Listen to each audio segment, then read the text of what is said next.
ನಂಜನಗೂಡು ನಗರದ ಶ್ರೀ ನಂಜುಂಡೇಶ್ವರ ಸ್ವಾಮಿ ದೇವಾಲಯದ ದಾಸೋಹ ಭವನದಲ್ಲಿ ಶಾಸಕ ದರ್ಶನ್ ಧ್ರುವನಾರಾಯಣ್ ಅಧ್ಯಕ್ಷತೆಯಲ್ಲಿ ಏಪ್ರಿಲ್ 9ರಂದು ನಡೆಯುವ ಶ್ರೀ ನಂಜುಂಡೇಶ್ವರ ಸ್ವಾಮಿ ದೊಡ್ಡ ಜಾತ್ರಾ ಮಹೋತ್ಸವದ 2ನೇ ಹಂತದ ಪೂರ್ವಭಾವಿ ಸಭೆ ಇಂದು ನಡೆಯಿತು. ಕಳೆದ ವರ್ಷಕ್ಕಿಂತಲೂ ಈ ಬಾರಿ ಅದ್ದೂರಿಯಾಗಿ ಜಾತ್ರಾ ಮಹೋತ್ಸವ ನಡೆಯಬೇಕು. ಶ್ರೀ ನಂಜುಂಡೇಶ್ವರ ಸ್ವಾಮಿ ನಮ್ಮ ಮನೆ ದೇವರು ಅಂದುಕೊಂಡು ಎಲ್ಲಾ ಅಧಿಕಾರಿಗಳು ಹಾಗೂ ಸುತ್ತಮುತ್ತಲಿನ ಗ್ರಾಮಸ್ಥರು ಶ್ರದ್ಧಾಭಕ್ತಿಯಿಂದ ಯಶಸ್ವಿಯಾಗಿ ದೊಡ್ಡ ಜಾತ್ರೆ ನಡೆಯುವಂತೆ ನೋಡಿಕೊಳ್ಳಿ. ದುರಸ್ತಿಯಲ್ಲಿ ರಥಗಳನ್ನು ಸರಿಪಡಿಸಬೇಕು, ಜವಾಬ್ದಾರಿಯಿಂದ ಅಧಿಕಾರಿಗಳು ಕೆಲಸ ಮಾಡಬೇಕು ಎಂದು ಸೂಚನೆ ನೀಡಿದ್ರ ಶಾಸಕ ದರ್ಶನ್ ಧ್ರುವನಾರಾಯಣ್ ಮಾತನಾಡಿ, ವೈಭವವಾಗಿ ದೊಡ್ಡ ಜಾತ್ರೆ ನಡೆಯಲಿದೆ. ಕರ್ನಾಟಕ ಸೇರಿದಂತೆ ಹೊರ ರಾಜ್ಯ ಹಾಗೂ ಹೊರ ದೇಶಗಳಿಂದಲೂ ಲಕ್ಷಾಂತರ ಭಕ್ತರು ಜಾತ್ರೆಯಲ್ಲಿ ಪಾಲ್ಗೊಳ್ಳುತ್ತಾರೆ.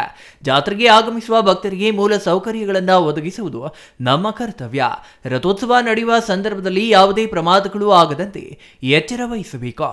ಪಟ್ಟಣದ ಎಲ್ಲಾ ವೃತ್ತಗಳಲ್ಲೂ ದೀಪಾಲಂಕಾರಕ್ಕೆ ಅಗತ್ಯ ಕ್ರಮಗಳನ್ನು ಕೈಗೊಳ್ಳುವಂತೆ ವಿದ್ಯುತ್ ಇಲಾಖೆಗೆ ಸೂಚಿಸಿದರು.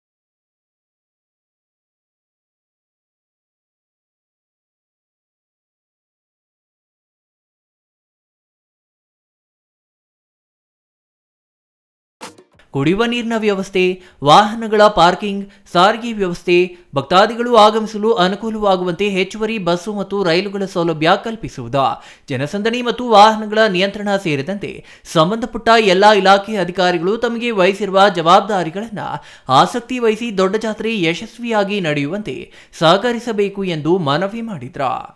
Kumar, CTV news, Nanjangud.